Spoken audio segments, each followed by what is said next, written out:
What's happening, everybody? Happy Tuesday, and welcome to the Dynasty Warzone. Yep, that's right. It's Tuesday if you're watching live on YouTube.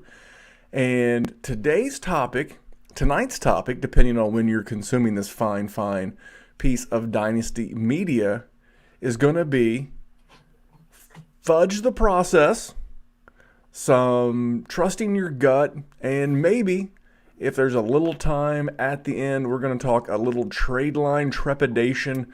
But I'll tell you what I'm not trepidatious about. That's my co-host. His name is the man of the hour and the man with the power. He is Jerry Sinclair. Jerry, what is going on?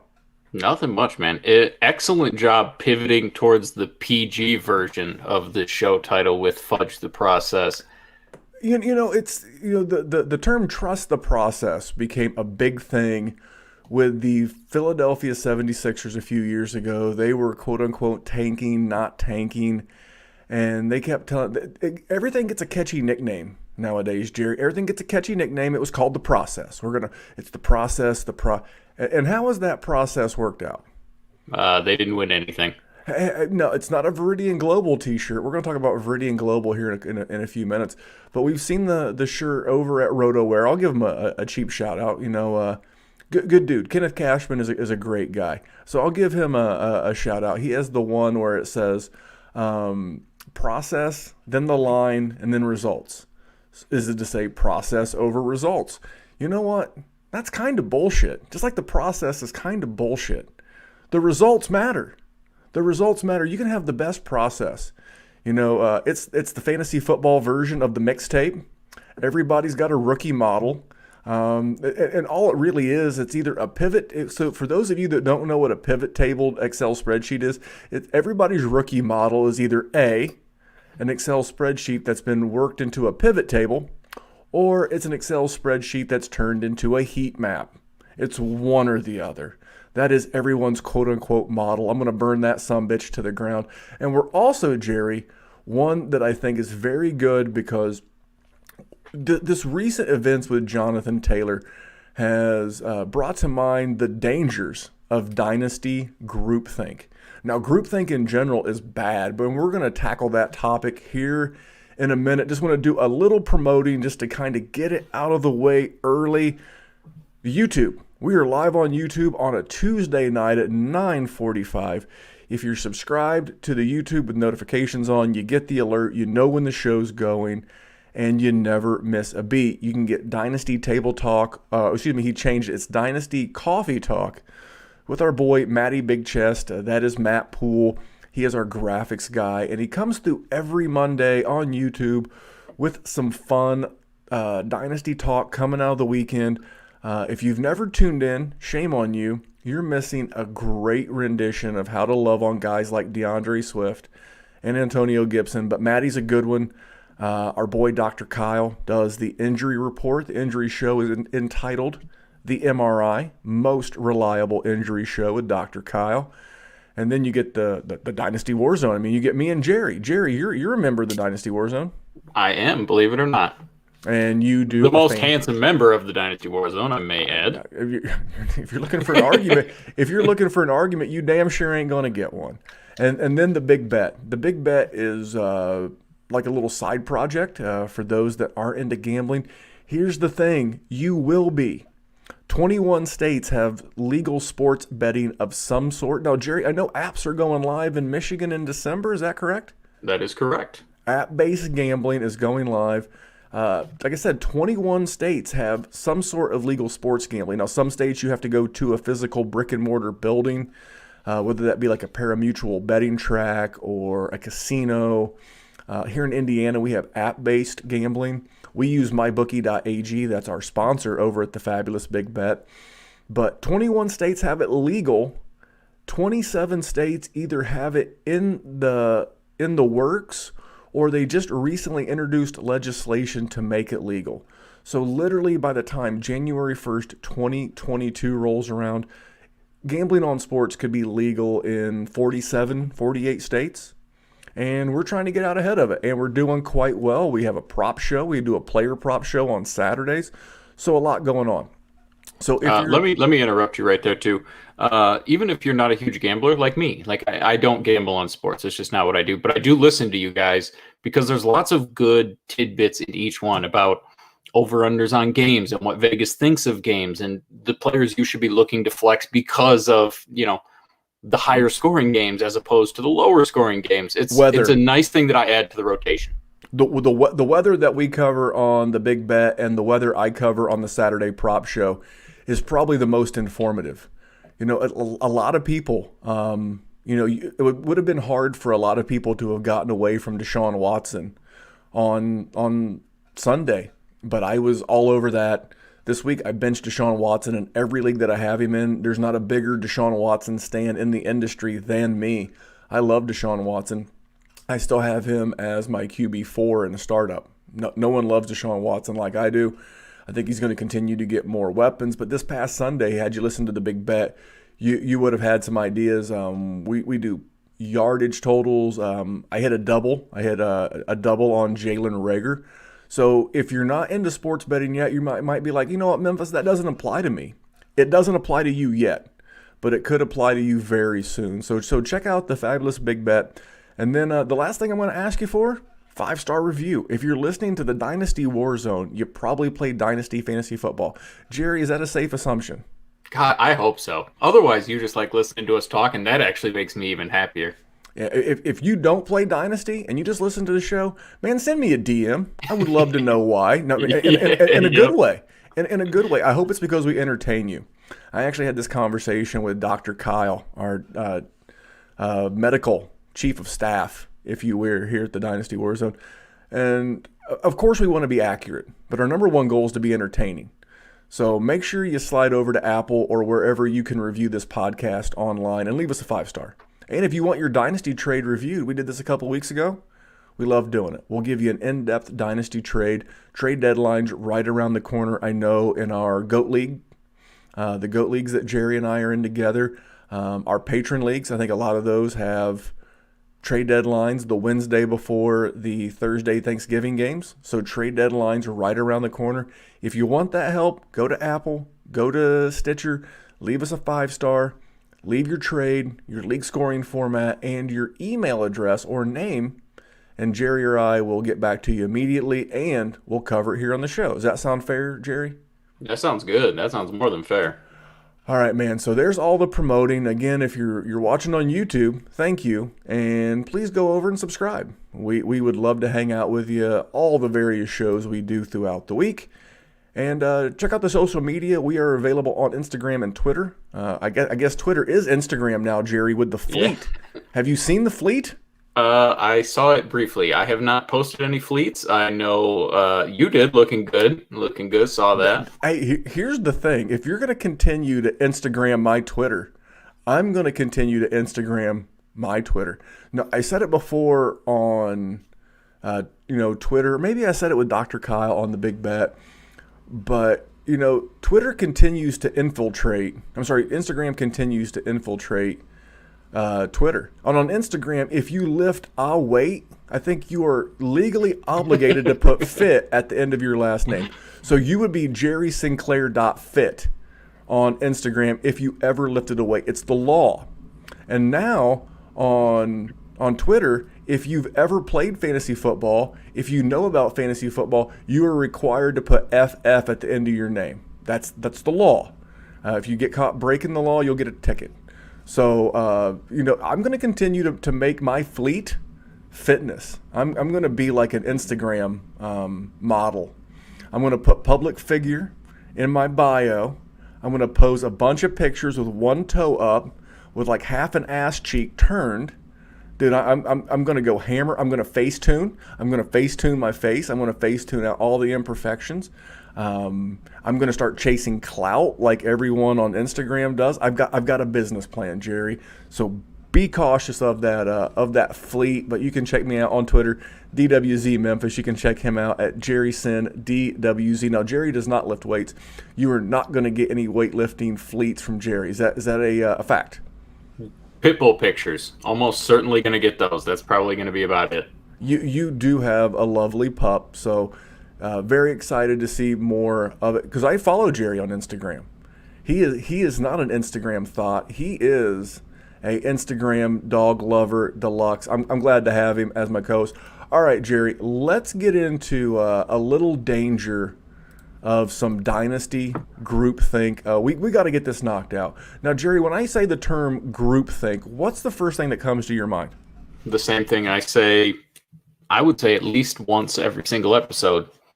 Narrative. The narrative surrounding players.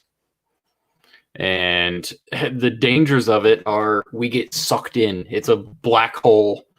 And it's something that it's hard to get out of. It's easy to get sucked into it because you see somebody, talking about a player and they're hyping it up, and then someone else saying, "Oh yeah, he's really good, and I like that too." And then it just keeps happening and it keeps building.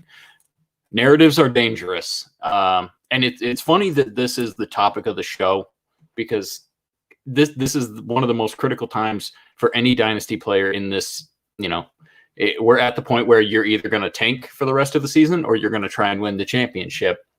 So I was going to have my opening monologue that was, about exploiting these. And then I get the show sheet this morning. And don't you know it, the professional himself, DWZ Memphis, had the show topic ready for me. So I get to talk about it the whole show rather than an SNL intro. So I'm excited about that. What is your thoughts on Dynasty Groupthink? Because we have been pretty big proponents against it, and you're the one that wrote this bad boy up. You talk to me a little bit. Well, anytime you get into the topic of groupthink, it can be good or bad. I'm not going to take this down a political road. I'm not going to take this down a social road, an economic road. None of that serves the greater cause of what we do at the Dynasty Warzone. But what I'm going to say is when you start herding everybody in the same direction, okay, that's dangerous. But then you also start chastising anyone who's outside of your thought bubble. I go back to post-combine last year. Jonathan Taylor sets the world on fire. He's a big man. He runs a 4.38 40. He is athletic as all get out. Now, we knew he was a state championship level sprinter in high school. We had seen some of his Nike Spark numbers coming out of high school. We kind of knew this was the deal, but we went right back into double counting. And so here comes the herd. I posted this on Twitter as well last week, and I'm going to talk about this when he's talking about trust the process here in a little bit. But this time last year, all I heard about from the end of August, we'll say Labor Day till the end of the season, is DeAndre Swift is the 101. From very smart people that I rely on, to be quite honest. Guys like Shane Hallam, guys like Kane Fassell, guys like Travis May, guys like Nick Whalen.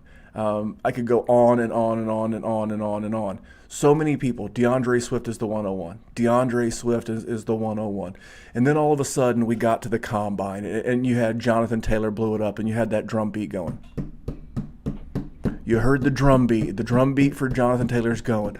Jonathan Taylor's the 101. And then from February all the way through until the actual NFL draft, it was Jonathan Taylor. He was the 101. And Jonathan Taylor's the 101. Okay, in the groupthink, in the echo chamber, and we're pulling, and we're driving, and and everybody's coming together. And then all of a sudden, with the last pick very late on a Thursday night, on a fateful night late in April, a young man named Clyde Edwards-Helaire gets drafted to the defending, reigning Super Bowl champions, Kansas City Chiefs. Patrick Mahomes bellied up to the bar with GM Brett Veach, with head coach Andy Reid. We got to have this guy. This is my guy. I got to have this guy. Then the drum beat started again. Clyde Edwards is the 101. And if you don't like Clyde Edwards as the 101, you're a dummy. If you don't like Jonathan Taylor as the 102, you're a dummy. And poor little DeAndre Swift was sitting over in the corner going, "Hey guys, what about me? I was the 101 the entire..." Shut up. Shut your filthy sewer and be happy if we make you the 105 in our rookie drafts. You sit there, you shut up, you're a Detroit Lion. We don't like you anymore. Because we were going along with the dynasty groupthink. It's dangerous.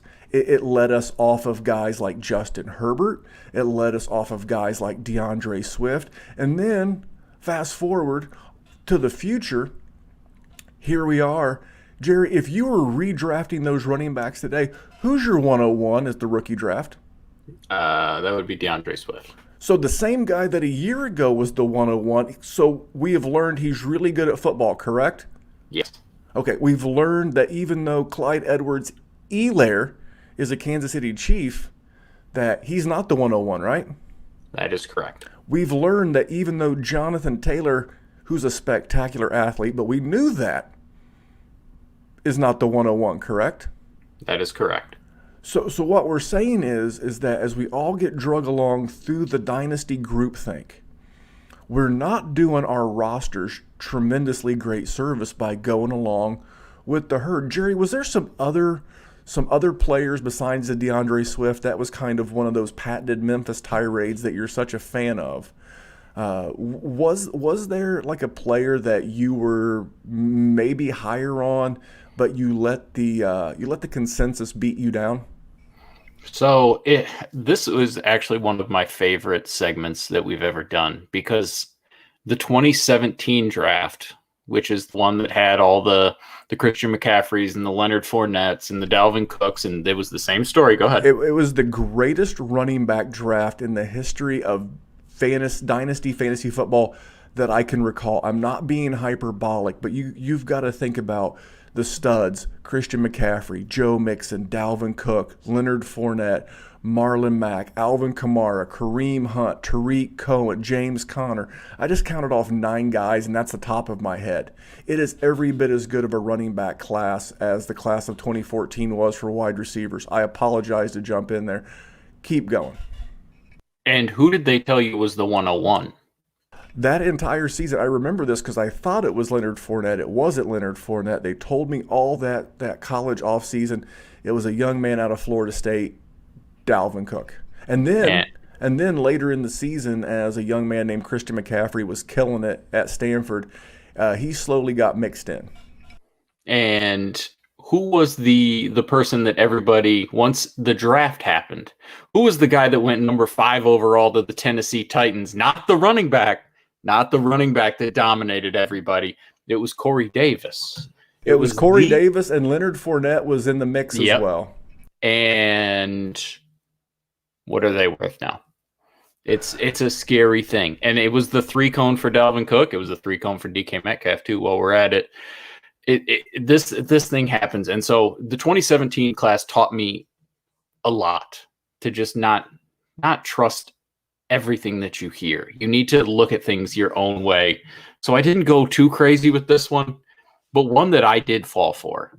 I took him 102 overall in a Devy draft over a lot of good guys, over Rondale Moore and a lot of guys, was Laviska Shenault. I was told that this was a man he could do everything. And I watched his game, and he looked like he was pretty good. He got banged up a lot, like multiple times in a game. He would just be on the sideline. He didn't show anything that was extremely explosive that I saw. But once it started getting later in those drafts and he started falling, I kept going, okay, I mean, maybe I'm just not seeing stuff. Because I'll do that. I'm not a scout. I'm not. What I do is I assemble teams. That is what I like to do. I am not a person that I don't know all the nuances of the game. So I trusted that. I trusted that speak that this was a dynamic player. And what have we got, Randy? We haven't had him score a touchdown since week 1. Let's see. He hasn't had over 3 catches he missed 1 game in 3 of the last, in his last 3 games, hasn't had over 3 receptions. It's a dumpster fire. I mean, maybe Justin Fields makes it a little better, but that's an if, and that's a what. And if ifs and buts were candy and nuts, we would have a Merry Christmas all year round. And I'm not about that. I need to see results. I need to see something. So Laviska Shenault was mine. He was the guy that I didn't love coming in, and I still took him in a few teams just because he started to fall a little bit, and I thought, well, this is easy value. It was a poor choice. And honestly, in some of those leagues, Justin Herbert was available, and I didn't do it because I fell for that. And I know he's on both of our lists, and I know he's your boy, so I want you to talk about that, because quarterback is a big one. Quarterback is a big one that happens every single year. Quarterback, I want to quote my good buddy Izzy Elkafas of the Dynasty Trade Calculator. There is no cheaper time to acquire quarterback talent than in your draft, whether that's startup or whether that's rookie. And it's one of the most accurate statements I've ever heard. And I'm going to talk, when we start talking about like the process and what some of our processes are going to be going forward. But dude, Justin Herbert, what box did he not check outside of, and I'm not going to be as concerned with stats of these guys going forward. I'm going to take a little bit more into athletic profile, but the big one for me, I'll give you a sneak preview, is number of games played at the college level. You know, you can give me all the Mitch Trubisky one-year wonders, and I'm not taking a shot at Mitch. If anyone's listened to this show for any length of time, you know that I like Mitch. But what did Justin Herbert not have? The guy played 43 college games in a Power 5 conference without a tremendous amount of NFL talent around him. The guy was an academic All-American. He, in chemistry, by the way, not underwater basket weaving or sports management or any of these, and no offense to anyone who underwater basket weaves for a living. That's not my point, is that if you've ever taken a college level chem class, that's fucking hard. And for you to be an academic All-American at the toughest position in sports, in my opinion, and, you know, a big athlete. And the thing, and it was a small thing, but the thing that really hit home with me was that at the Senior Bowl, all the guys wanted to be around him. He had like that Pied Piper quality that other alpha males wanted to be around him as an alpha male. And and I'm guilty of this, guys. When I say dynasty groupthink, Jerry and I can be as guilty as anyone else. And I let the continuing, drumbeat for Joe Burrow, who had a fantastic year. And so far has had a pretty good rookie year, to be quite honest. But Justin Herbert was my guy. And then I let the Alabama, the love of Tua, who's also looked pretty good in a couple of games. Okay. But, he's looked serviceable. I will say that. He's got a fantastic coaching staff doing him a solid. But I like the organization that Justin Herbert went to. I'm drawing a blank on his name. He has ties to the Colts, the GM there in L.A. I like the offense around him. I liked Eckler. I liked Allen. I liked Williams. I liked Hunter Henry. They had made some improvements on the offensive line. They had traded for Trey Turner. They had picked up, Brian Beluga. There was no reason for me to move Justin Herbert off my QB 101 except for Twitter. And I fell for it. I fell for the group think that you had to have Tua 101 or you had to have Burrow. You can't not have Burrow. He just broke every record in the history of the land. I know, but sometimes you got to have the courage. And that's the word. That's the word with any kind of group think, whether that's something about, a social status or economics or politics. You have to have the courage to follow through with what you believe in. So going forward with Justin Herbert, he had all the tools, he had the pedigree, and I let him slip past me at the 107, 108, 109 in rookie drafts. And, hindsight's always 20/20, but that was a mistake, and it's not going to happen again. What about you? What's another guy that you let the dynasty groupthink get you? I like that because it's like you don't want to be the hot take guy. Because, if you just say hot takes just to say hot takes, you're an asshole. And I don't mean that to like demean anybody, but you're not helping anybody. If you're trying to help people and you say that, you're not helping people. I wish I could remember who said it the other day, but someone said, I think it was Jake Anderson. I'm 99% sure it was Jake Anderson, formerly of the Dynasty Crossroads podcast. And Jake Anderson said, hot take is just a way of buying yourself an excuse if you miss. It was Jake. I saw that. You're just buying yourself like a heat shield. A hot take is, hey, this is my hall pass that if I screw this up, I could say, well, I told you it was a hot take. So I'm with you. But I think the right word is courage. You have to have courage to stand by your process. We're going to talk about that in a minute. But you're right. So give me another guy. Give me another Jerry guy. Chase Claypool. He was like my Darius Slayton of this draft. And then everybody started saying that he should have been a tight end. And if you watched him at Notre Dame, he does look like he's a little bit of a plotter. But then he ran his 40 and he was lightning fast and he's a giant guy and he got drafted to Pittsburgh, who historically makes wide receivers extremely fantasy relevant. And the dude showed up and he's got 7 touchdowns in 9 games. I did not get him everywhere I wanted to because I fell for Juju's going to be there and Deontay Johnson's going to be there and this kid's a tight end and you know, he's going to be another Hakeem Butler type, and it was bad. There was also the steam on Deontay Johnson coming into the season. Which he's been good. He's been good. Yeah, I'm not going to argue that. But I agree. But it's just it was tough because I would have loved to just snag that kid in so many second rounds. And the thing about it is, if you did, you've been starting him in your flexes, and you've added him to good teams, and he has been helping you win. I don't need. I mean. Let's see. I pulled up his numbers here. This dude has 32 targets his last 3 games. I mean, and 3 touchdowns with Ben Roethlisberger throwing him the ball, and that's what he does. I mean, what more do you want from somebody who's a second-round pick? He is the 4th highest scoring rookie in all of fantasy football on the season. Only Burrow, Herbert, and James Robinson have more points. Yeah, that's right. Justin Jefferson, who's had a good rookie season in his own right, he has still scored less points than Chase Claypool. And I would argue, and I would be right, by the way, I would argue that Justin Jefferson's only competing with Adam Thielen for targets, whereas Chase Claypool is competing with both Juju and Deontay Johnson. And Deontay Johnson, I think I saw this, maybe I heard on a podcast, that he is getting like double-digit targets every game he starts on the season. And in spite of that amount of volume going to the other wide receivers, Juju and Deontay, this kid's still blowing up. Now, luckily with Chase, I can just say I just missed. I fell for the tight end talk. I didn't have a lot of love for him. I like the athletic measurables. What I didn't like was the report from NFL scouts. Like my man Greg Cosell, who's like the film grinder. He's the OG film grinder. But yeah. So another guy that I wanted to get into real quick, T. Higgins. Jerry, how many mock drafts? Because we did a shit pile. That's a unit of measurement, by the way. We did a shit pile of rookie drafts on this show. We did 1 quarterback. We did 2 quarterback. We did tight end premium. We probably did 1 every other week from Valentine's Day through maybe June, the 1st of June. And every single one, when I had like the 109 to maybe 202, I was taking T. Higgins.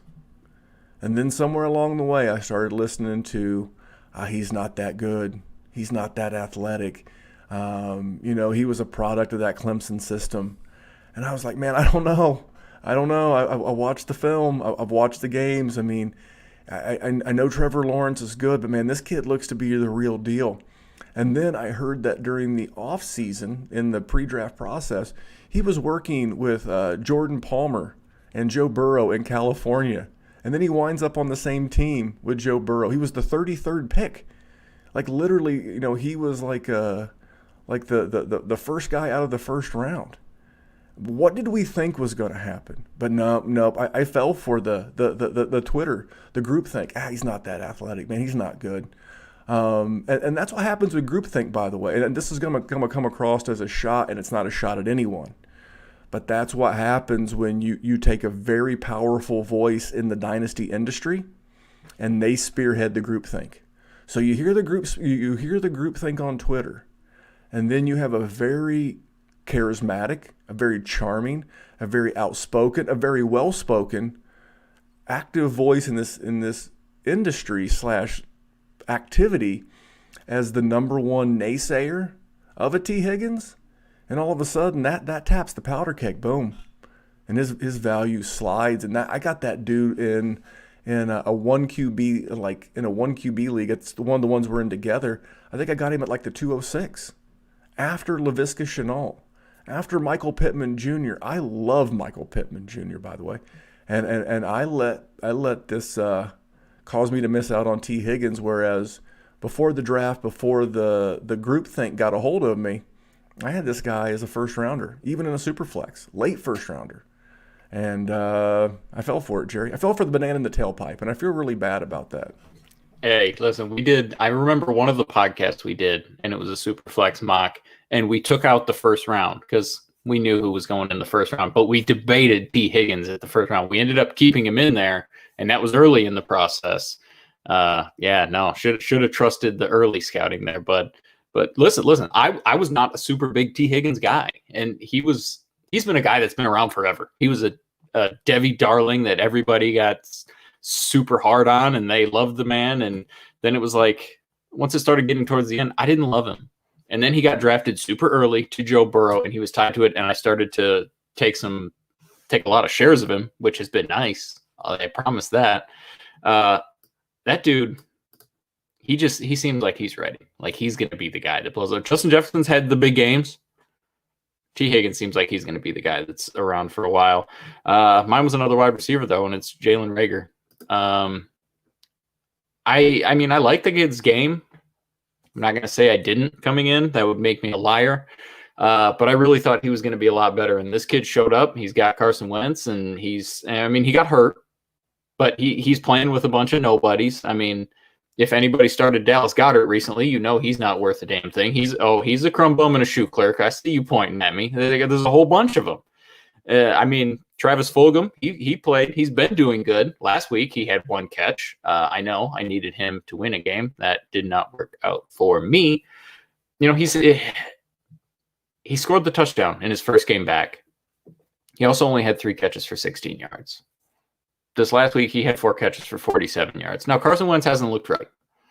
And, he's still learning, and it's a COVID season, and he was injured for a giant chunk of it. So I'm not going to cast the man off yet. But in this rookie class where we have seen tons of wide receivers be extremely, extremely productive, there were lots of people that were, to a fault, too high on the man. I say this all the time, that people live in absolutes when it comes to Dynasty, and I think it's one of the dumbest things you could do. There is always, always a chance that the person that you love can fail miserably. And there's also a chance that that person that you're making fun of who has a take is right. You can see trade calculators all you want, but I promise you here and now, if somebody would have offered Jonathan Taylor for James Robinson in June, that would have been a debated veto of the vote, and people would have been vilified. And where the fuck you at now? Just saying, do not live in a world of absolutes. Anything can happen. We play a very, very fickle game. All right, so before we leave the danger of dynasty groupthink, I want to make sure that I just pass along this best practice that I am going to get back to. Instead of getting aggravated and trying to counterpoint when someone does not agree with me, whether or not they agree with the herd or not, or defending my point of view, I'm just going to get back to asking myself, why are they saying that? Why is that person saying T. Higgins is not very good? Okay, then I'm going to write that down, and I'm going to go document it. And the one thing that, like, I have a process, and I'm not putting myself over, I'm not putting Jerry over. We have a very successful process, and we have for a number of years. If you've listened to the show the last 3 years, we have put a lot of damn good rookies on your roster. That's part of what we do here. Making the world a better place for Dynasty Fantasy Football is something we take very seriously. But I'm just going to continue to aggregate all the data that I can as I switch careers. The data is important. It's not the end all be all. Something that I did last year for our Patreon group is I aggregated, the rankings, and then I, gave them my rankings based off those aggregates, and we did pretty well. I would have to say the JT. By the way, I'm not throwing JT out with the. No. I'm not either. I don't want to put that in there either. I'm not throwing the baby out with the bathwater. That does not make any sense. Because here's the thing. I'm gonna. What? I'm sorry. What? It's an old turn of phrase, Jerry, and I'm old, motherfucker. That's awesome. That's an awesome phrase. Okay, right. Sorry. Go ahead. But by the way, I'm just going to remind. We're going to end this with this. Jonathan Taylor came in this league in an RBBC. Clyde Edwards-Helaire came into this league in an RBBC, okay? Nothing has changed. We created unrealistic, and that's also part of the danger of dynasty groupthink, is that we created a narrative and an expectation that was false. Jonathan Taylor was always in a committee. Frank Reich said he was the 1B to the 1A of Marlon Mack. Naheem Hines would be mixed in. Marlon Mack gets hurt, and we assumed incorrectly, by the way, motherfucker, we assumed that he was, we're going to strap a rocket to his ass and we're going to shoot him to the moon. Didn't happen that way. He's still in a committee. They're still playing the hot hand. The role of Marlon Mack is now being played by Jordan Wilkins. Now, let's go over to Kansas City. By the way, one of the only and very few articles that I've ever written when I was still at the Dynasty Football Factory was about Andy Reid and his rookie running back usage. The only reason Kareem Hunt broke out as a rookie is because Spencer Ware tore a tendon in a preseason game that year, and he was forced. He was forced into action. Andy Reid has always committed and platooned a rookie running back. Now, again, we incorrectly assumed that because Damian Williams opted out of the season, we were going to strap a rocket ship on Clyde Edwards-Helaire's back, and also we were dead ass wrong. This is what happens. Nothing's changed but our mentality. Nothing has changed but the way that we were told to think. We were told that Jonathan Taylor was going to be the 101. We were told that he was the best running back prospect in a generation, along with Saquon Barkley and Barry Sanders and Bo Jackson. I remember, I heard it, you heard it too. We heard that Clyde Edwards-Helaire was Brian Westbrook. You heard it. I heard it. Did you hear it? No, well, they heard it. Because I heard it. And you know what? That was bad information.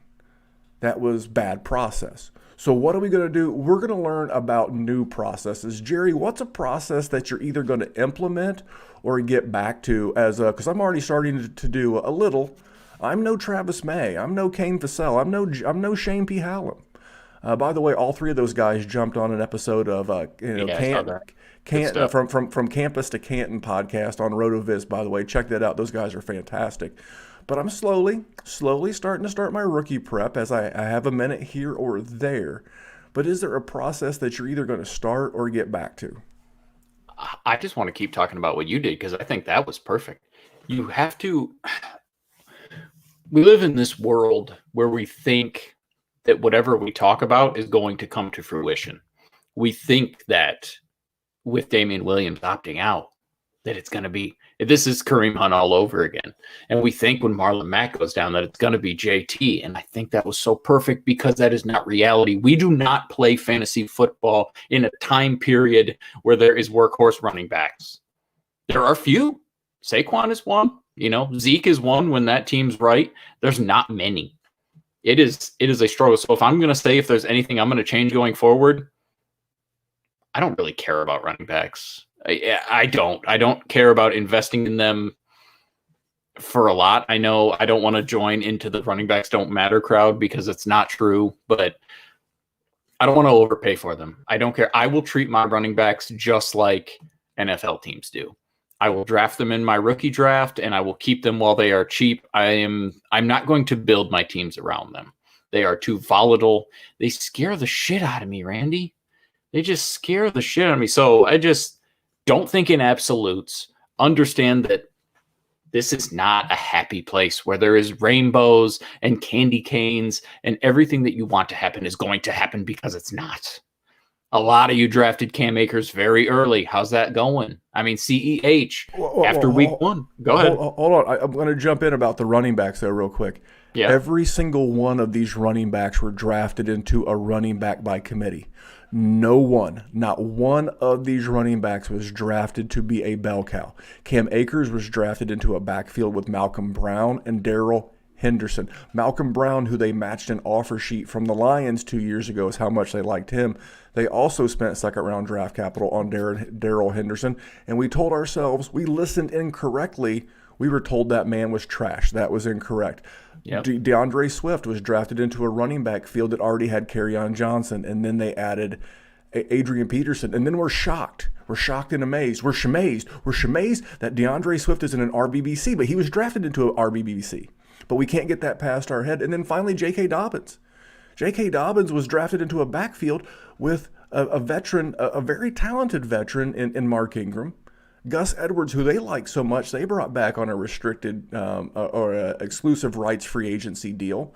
And then they drafted J.K. Dobbins.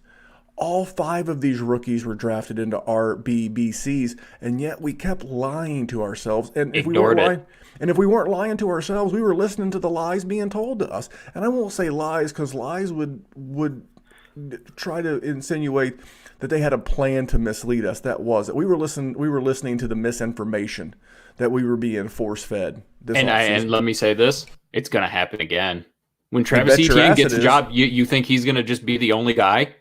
Hell no. You think Najee Harris is going to get drafted and he's going to be the only guy as a rookie in the NFL? That's not reality. We're living in a situation that we're just creating. It is a dynasty bubble that we think and we manifest just so we can feel better about taking these guys that early. It doesn't exist, and it's going to continue to not exist. So just pay attention to it. That's the one thing I can say is understand that that's your situation. There's going to be, outliers. James Robinson is an outlier, but there's also a real chance that they bring in another running back. I mean, there's going to be lots of free agent running backs, and they're going to work as a committee because guess what? Running backs get hurt. How many times have we seen it throughout this season? And if Jacksonville, now luckily, they're an absolutely horrible team, so they don't actually care if the running back gets hurt because they'll just continue sucking regardless. But at some point, if they get any sort of pulse, they're going to want another one, because they're not going to want to lose production in the running game. That's the situation we live in. It's hard. We play a hard game, and it's getting harder because of that competition, especially at the running back position.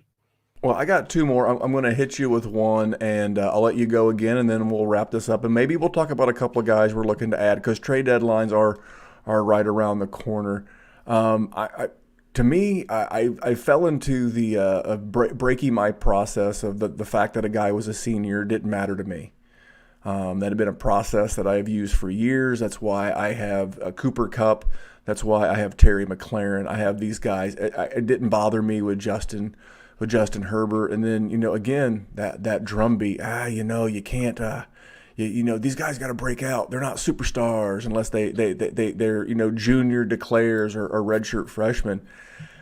And I start looking, and that doesn't matter like it, it didn't hurt Justin Herbert, and it damn sure hasn't hurt James Robinson. And I don't recall, was Chase Claypool a 4-year guy at Notre Dame? I would assume he was, but I don't know that for certain. I'm pretty sure Antonio Gibson was. Brandon Ayuk was at the Senior Bowl.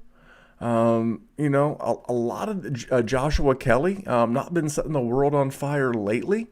Hunter Bryant. I mean, these are all rookie names that we know that we were told weren't that good because they went to the Senior Bowl.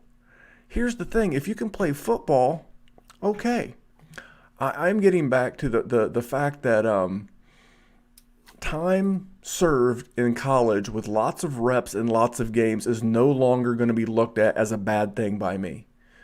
Experience coming in, I'm going to do my best because I try to keep my finger on the pulse of the dynasty industry, and that's why we have so many people on.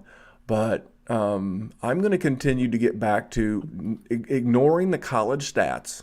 Not that they're not important, because they matter, but not as much as productive games, starting those reps, man. In the fitness industry, they call it time under tension.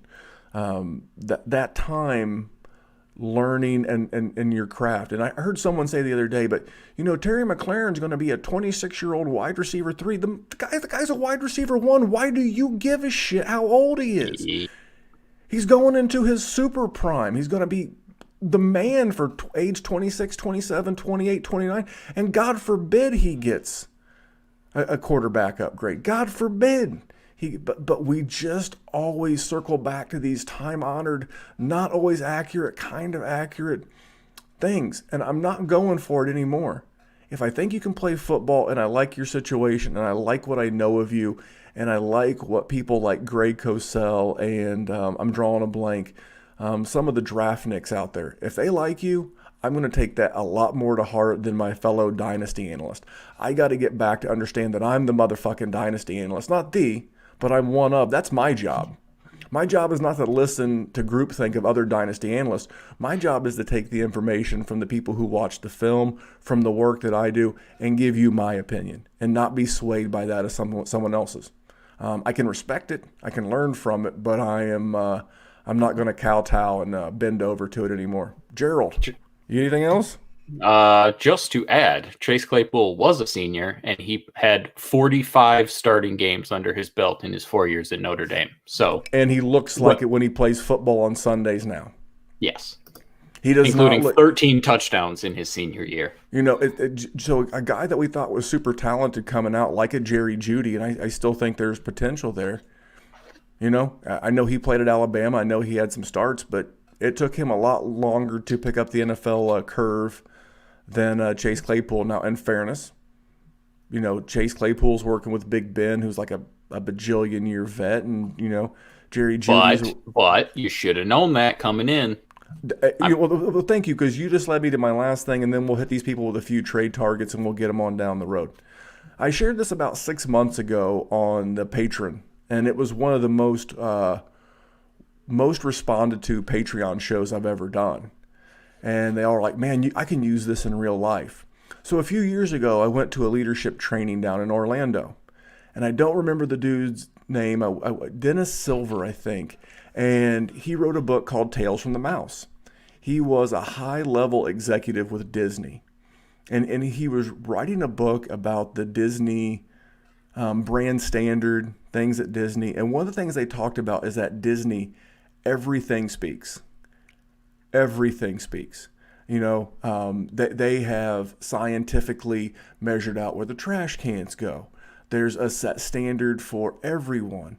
They used to not have breaks, and like one time a young park goer saw Cinderella on her break burning a heater, caught Cinderella burning a heat stick, and that's when they realized that everything speaks. The cleanliness of the park, the friendliness of the help.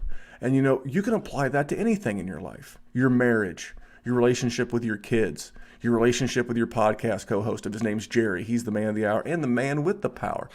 Everything speaks. And when you're reviewing these rookies and you're building a dynasty roster, everything matters. Ask every question. Everything matters. That doesn't matter. Chase Claypool was a great athlete, but that doesn't matter. He's a tight end in the NFL. Being a good athlete speaks. It speaks to what he could potentially do at the next level. He was drafted to Pittsburgh. He's going to be behind Juju, and he's going to be behind DeAndre Johnson. Guys, he was taken really high in the draft, and Pittsburgh has a long-standing track record of doing really well with wide receivers. Why are we not listening to that? It's speaking, but we're not listening to it. We're choosing to ignore the facts and clues that we're being given when... I'm not saying the answer was obvious, but write everything down. I'm going to leave you on this, and then, Jerry, you can give us a couple of trade targets. We use this in manufacturing, and this is a quality thing. I know it comes from automotive manufacturing. It's called 3 Diamond 5Y. But if you're going to draft a player in the first round, by the way, this is old stuff our Patreons have known for a long time because we've covered all this on the Patreon. If you're drafting a guy in the first round of your rookie draft, ask yourself why 5 times. 5 times. Why are you drafting him? He's an amazing athlete. Okay, what about next? You know what? He landed on the Indianapolis Colts. They have a great offensive line. Okay, what's next? And if you can't get to that 4th or 5th why, you might want to reevaluate that pick because everything speaks. And if you can't answer why 5 times, man, and then in the second round, it should be 4 times. And in the third round, you should be able to ask why 3 times. Answer why 3 times. 4th round 2, 5th round why? Because the motherfucker's there. He's alive. He's got what we call 2 feet and a heartbeat. But when you're investing those high draft capital picks, we've got to sharpen up our process, Jerry. We've got to go to the workshop. We've got to sharpen our tools, and we've got to get better prepared to bring the thunder in 2021 for these people who listen to the Dynasty Warzone, because nothing less will be acceptable. Don't ignore red flags. Look at everything.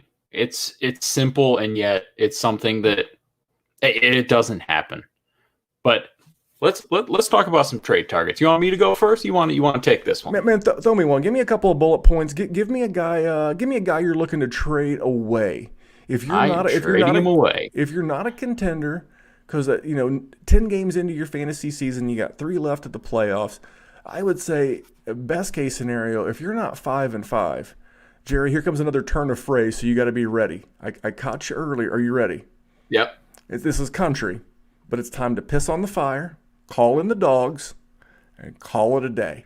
So if you're not at least 5-5, it's time to piss on that fire and start looking to see who you can move. So who's a guy you're looking to move if you're 5-5? The guy who I'm going to piss on, who had a little bit of fire at the beginning of the season, and we talked about him all off season. We talked about how we liked him earlier in the season, how we wanted to trade him once it started to get going. James Conner. How many times did we talk about that dude on this podcast? Once we got to week 7, week 8, he was gonna have a good season, and then we wanted to trade him away. Guess what? We're pissing on this fire right here and right now. And the thing about it is he's got Jacksonville next week. And he's been slightly productive if you look at his season stats. With Jacksonville showing up, he should have a good game, and that should be a good selling point for you. But when it comes to it, I mean, we're talking about a dude that has had 1 game over 3 receptions all season. And now we're talking about a Ben Roethlisberger, Pittsburgh Steelers running back that's supposed to be a pass catcher. He's had 1 game with over 3 receptions. And that was 4. So not that much better. He's only had that 1 game with the 4 receptions. That was the only time he topped 30 receiving yards in a game. He's had 0 games over 15 rushes in his last 3 weeks, and none of them cracked 50 yards. Ew. He is not a long-term play. He's not a guy that you're looking to build your roster around for the future. He is not a championship in 2020 play.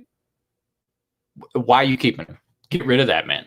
And listen, I'm going to talk about a guy that I'm going to trade for just because it's tied to James Conner, sort of, and that's DeAndre Swift. I will sell James Conner. I will sell my contending first, and I will sell you my contending second just to get that man, because that man is going to win people's championships. The more work that man gets, he's showing you everything you want. And I think if the thing about the DeAndre Swift owner is he's not been highly relevant in an offense. So it's unlikely that he is on the championship team or one of those teams that's 7-3, 8-2, 9-1. Not that many teams are 9-1 that I have seen in a lot of my leagues, but regardless. So you may be able to get him, is what I'm saying. The Alvin Kamaras, the Dalvin Cooks, the Kyler Murrays, they're on the championship teams and they need them to win a championship. So I'm not going to tell you to go get them. That's stupid. They're not going to sell him. You can get him in the offseason if you want, but not right now. I feel like DeAndre Swift, I'm overpaying for him. I promised you that. I know I said I didn't want to invest in running backs, but he is in the perfect situation right now, and I can win a championship. Go ahead, Randy. Let me ask you this. Let me say for some reason you're just the most unlucky sumbitch in the world, and you've got Alvin Kamara, but you're 4-6 or 3-7. Do you go to the DeAndre Swift owner and say, hey, listen, I'll give you Alvin Kamara, go win a championship. Alvin Kamara is averaging 27 PPR points a game. Dalvin Cook averaging 27 PPR points a game. The next closest is Aaron Jones at 20. I'm giving you a full 7 points over the 3rd place running back. Would you give me DeAndre Swift and your 2021 first? Or DeAndre Swift, and you could maybe even get more. Obviously, always start high. Now, see, Jerry, if you're watching on YouTube, first of all, thank you, or live on Twitter, this is a Yeti cap. This is the Yeti Coolers brand cap. I can also dub this my salesman cap. You have to sell James Conner. How would I sell James Conner to a contender? Hey, I noticed you're a little thin at running back. I know you got some buys coming up. Maybe they have Rojo or no one's using Devin Singletary. But maybe they have some buy concerns, some injury concerns. Hey, I tell you what I'm going to do. I'm going to offer you the RB15 on the season. would you want a high-end RB2? And don't even tell them the name. Hey, this player is averaging 13 points a game. Solid. He's on a good offense. It's James Conner. You sell them on what he is. None of that's dishonest. None of that is untrue. But you're selling them. You don't want to sell them the last two games. The last two games have been bad. But you're selling them the RB2, a guy who's going to give them 13.5 PPR points a game. What would you take? I mean, obviously you would love to get a first. I don't think you're going to get a first. Would you take like a second and just walk away? We know it's going to be at least a pretty good draft class through 24 picks this year. Yeah, I mean, I'm done with him. Listen, he's going to be a free agent. Yeah, and he did exactly what I wanted. So what's he going to do? He's going to go and he's going to show and he's going to muddy up a different situation, and it's going to make him not that great, and wherever he lands, not that great. His ability to sustain fantasy relevance is for the next, I don't know, however many weeks there are left in the season. That's going to be the end of James Conner. He's going to show up every once in a while, but as far as a guy you can confidently start and be happy that you're starting, no. And I'm selling him on that Jacksonville game is next, and you don't want to be behind that. All right, now maybe you can sell him after that if he does well. But I mean, Washington can stop the run, but maybe you could sell him on Washington being a bad team. Maybe they're a bad player. You never know. Your boy DeAndre Swift just broke out against him. So hold on, I'm going to put on. So this is a baseball cap, but I'm going to look into the future, and I'm going to tell you that if you look in 2021, no later than 2022, if James Conner is on a very Jordan Howard-esque career path, you would not be surprised. Now is the time. The guy that I'm going to talk about selling, at least one of the first guys, is Derrick Henry. And that's unless I'm contending. If I'm a contending, you got to keep rolling with Big Thunder. But if you're not, if you're that 4-6, if you're that 5-5 team, again, I'm going to the DeAndre Swift owner. I'm going to the Jonathan Taylor owner. Yes, that Jonathan Taylor. That's right. That committee back in Indy. Yeah, I'm going to that owner. And I'm going to say, hey, listen, you're contending in spite of Jonathan Taylor. Give me JT. Give me your first next year, and maybe I can even angle for something else, because what am I selling? I'm selling the RB4 on the season. I'm selling 18 PPR points a game right now. I'm selling a playoff schedule that includes, wait for it, Week 14 at the Jaguars, 25th against the rush. Week 15, the Lions, 30th against the rush. And then at the Packers in Week 12. Oh, and you know what else they'll probably be fighting for? A rushing title. To be one of the first men ever to go back-to-back with rushing titles. So that's what I'm selling you, Mr. Contender man or woman. I'm selling you the opportunity to get a top 5 running back. All I want in return is I want Jonathan Taylor or DeAndre Swift and a first. That's a bargain at twice the price. Go win that ship. Take Derrick Henry. You know what? This is not to bury Derrick Henry. That guy's going to be 27 in January, and that guy plays with a physical pace. Nothing but a tip of this fine ball cap to Mr. Derrick Henry, because he has taken the pounding so far. But you know what? I know in the next 3 games he's got Baltimore, he's got the Colts, and he's got the Browns. And you might say, well, the Browns. But the Browns, 8th against the rush so far this season. So not exactly a day in the park. So the first big name, I'm looking to move Derrick Henry. Jerry, am I crazy? No, I don't think you're crazy at all. I get it. And here's the thing. What'd you say he is? 27 years old? And he's under contract. Yeah. Fellow January birthday, by the way. Fellow January birthday. Just in case you're taking notes. Okay, you're both going to be 27. That's great. That's right. That's right. I get it. And listen, I just sold him Saquon Barkley in a league. I'm in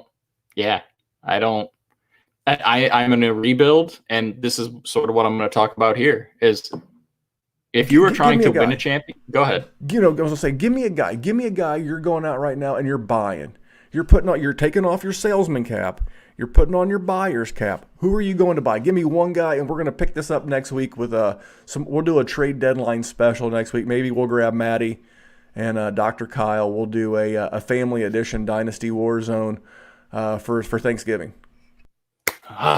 This one hurts a little bit because as far as his long-term outcome is concerned, I don't entirely love this person. I actually just traded him in one of our Patreon leagues, probably shortchanged myself a little bit, but I hate that team. I looked at the roster today. Like we said, if you're one of these 5-5 teams and you don't think you're cutting it, you need to make some changes. I made a change. I traded away Lamar Jackson, but I wanted to trade him to a contender because I think he is one of the premier options for a contender. And the fact that he has struggled a bit so far this season, I feel like it makes it actually a better deal for you. So this man's playoff schedule is just, Randy, goodness gracious. Starting in week 13, he's got the Cowboys. Then he's got the Browns. Then he's got the Jaguars. Then he's got the New York Football Giants. That's something. And if you're going to get that guy who's going to be able to rush, he's going to be able to do what he wants. I think now is the time to get him. Now, I'm pretty done on Lamar Jackson long term, and I know that's a little premature because he's still very young and he's still very talented, and he could easily turn things around. At some point, I feel like there's going to be an injury, and I feel like a lot of defensive coordinators have figured out exactly what they want to make him do. But as far as if I am trying to win my championship and I am in a super flex league and maybe I have Russell Wilson or Kyler Murray or Josh Allen or somebody else that's just killing it, Aaron Rodgers, and I want somebody that's just going to get me over the top and have a second great quarterback that's going to help me, I think Lamar Jackson's a good guy just because that schedule is so filthy nasty. Another cheap one real quick that people are really super down on, and I get it, is Amari Cooper. Even with Andy Dalton's coming back, and Amari Cooper has still gotten a lot of targets and still been pretty productive even since Dak went down. He's had a minimum of 5 catches and at least 67 yards in 3 of the 4 games since he's played since Dak went down. Now, there was the poopy game with Ben DiNucci when he had 1 catch for like 3 yards or whatever it is. But the narrative on Amari Cooper is that he is dead and every Cowboys player is dead and they are useless. And I feel like he is a good value to try and get, especially if you are in need of, getting over the top this year. Who do you got? All right, I'm going to give you a 3-pack of running back action. Are you ready? Okay, fire away. First of all these guys, we talked about points per game. They just haven't been able to stay healthy. Chris Carson. Hey, how have the Seahawks looked without Chris Carson? They've looked like a poopy-flavored lollipop is how they've looked. Now, they're putting up some stats, but they're not winning ball games. This is a team that really wants to get Chris Carson back on the field. I don't expect him this Thursday night. They're going to have Carlos Hyde. It's going to give you one more week of a buying window. If I could get him for a contender second, I'm in there. If I had to give up my contenders first, which I'm hoping to be like that 110 to 112 range, if I had to give that up and I could get Chris Carson and a non-contender second, I'm going to make that deal. If I can move back 6, 8, 10 selections in a rookie draft, get Chris Carson and have a shot at a championship, I'm in there because this is a team that desperately needs him. Another one, Raheem Mostert. Here's one. If this sumbitch could just stay healthy, 17 PPR points a game. And here's the thing. We have seen true crumb bums and shoe clerks look serviceable in San Francisco. They're 4-6. They're on the bye this week. Mostert wanted to come back in week 10. Shanahan really wanted to give him the thing. I think Shanahan believes he can make a run at a playoff spot if they come back healthy after the bye. They're going to try to win these last 6 games. I think you can get him for a second. I got him for a second in a 1 QB league with a good friend and regular guest, Dan Williamson, at Overhyped Sleeper on Twitter. I tried to get Dan to come on with us tonight, but no luck. He was double booked. And here's one that I would probably pay a first and just a little bit more because of his new contract. Austin Eckler. There you go. We have seen Kalen Ballage. We have seen Kalen Ballage look serviceable in this offense. We have seen the corpse of Justin Jackson look serviceable in this offense. A guy that I still hope gets 200 touches because I want to see you in a kiddie pool with maple syrup, clothed, by the way, Joshua Kelly. But can you imagine? I don't know a lot about chemistry because I'm not an academic All-American in chemistry like Justin Herbert. But when you add this stimulus to the mixture there in Los Angeles with Mike Williams, with Keenan Allen, with Hunter Henry, and with Justin Herbert, ba-boom. So I would give my contenders first straight up right now. I wouldn't ask for any change. I wouldn't ask for a third. I wouldn't get greedy. Take my first. Take my 110. Give me Austin Eckler. He's going to be back in time for the fantasy playoffs. Those are three guys that I think you can get. You may have to give up a first, and I definitely would for Eckler. I would ask for a little something back with Carson and with I wouldn't give up a first for Mostert, but I would definitely give up a second. Maybe a second in 2021 and a 2022 third if I had to do it to get the deal done. Those guys are going to win some ships out there. The running back landscape is it's a shit sandwich, Jerry, often referred to by you as a poop sandwich. But what's not been a poop sandwich was this episode. This is the most fun that we've had.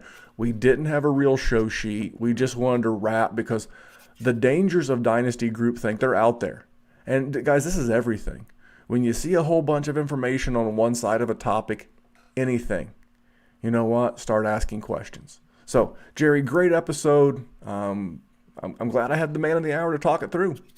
Listen, these are always the good ones. These are where I feel like I'm built for it. Because, like I said, I'm not a scout. I'm not gonna go crazy about blocking schemes and whether they recognize which hole to go through and yada You're yada. You're not a salesman. No. Listen, I overpay in every trade I do. I just want to get the guys I want because I can build a fucking roster. I promise you that.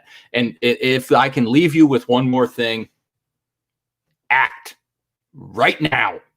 If you are a championship contending team, if you're 6-4 or 7-3 or better, trade to get better. If you're not one of those teams, like Randy said, if you're 5-5 and you don't think you're making it, don't sit tight. That's just dumb. Trade for IR people. Trade for Saquon. Trade for Dak. Trade for George Kittle. Do what you can. And if you're a championship contender, even if you have to take a little bit of a loss, they're not helping you right now. Trade them away. Get a comparable piece. I traded away George Kittle in a league that I think I'm going to win the championship for hawking a little bit of juice. Easy. Done. Thank you. He doesn't help me, and I want to win. And if I can win, then I have just paid for my next 5 or 6 entries into that league, and I'm still having a comparable piece.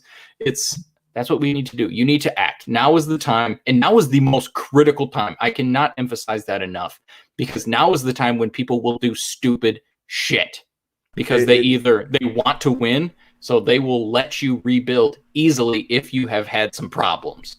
The term deadline spur actions matter in just about everything. Trade deadlines will matter. Like I said, I have some that are Wednesday. So you have got a week. We're going to do one more show. But remember, if you believe in a guy, any of the guys that we've talked about tonight, any of the guys that you just have your own belief on, maybe it was a name we didn't bring up, act. Because if you're right and you trust your process and that player blows up on Thursday, Sunday, or Monday, the price of doing business just goes up. We've pissed around and missed a great buy window on guys like T. Higgins. We've missed great opportunities on guys like Justin Jefferson. We've missed opportunities on guys like DK Metcalf and Terry McLaurin. You can still buy them, but it's going to cost you an arm and a leg and maybe a kidney and a toe. But that's now the cost of doing business. Whenever I buy a player, regardless of what I'm buying, I want to buy one of two things, Jerry. I want to buy a championship or I want to buy equity. Is this player going to be worth more 3 months from now, 6 months from now, 9 months from now, more than I'm paying today? If the answer isn't he's going to help me win a championship, or the answer isn't he's going to be worth more than what he is today, then it's a no deal for me. That's how we're going to take this one out. Anything else, Jerry, before I hit the end button? Absolutely not. Love it. Absolutely not. That man's name is Gerald J. Sinclair. You can find him on Twitter at Jerry Sin, DWZ. My name is Randall Memphis Young, and you can find me on Twitter at DWZ Memphis. I didn't mention one sponsor throughout the show. We got a great patron. We're going to have a new commercial for you from my man JC and Viridian Global. Head over to viridianglobal.com and get hooked up with some of that sweet, sweet Dynasty merch, that Dynasty Warzone merch, that Dynasty Happy Hour merch, and so much more. That's VERIDIAN, viridianglobal.com. They'll hook you up. That's what happens when you don't have a show sheet. You get no commercials to the bitter end. He's Jerry Sinclair. I'm Memphis Young. And until next time, here at the Dynasty Warzone, we're just trying to make the world a better place for fantasy football. We'll see you back here next week. Thanks for tuning in.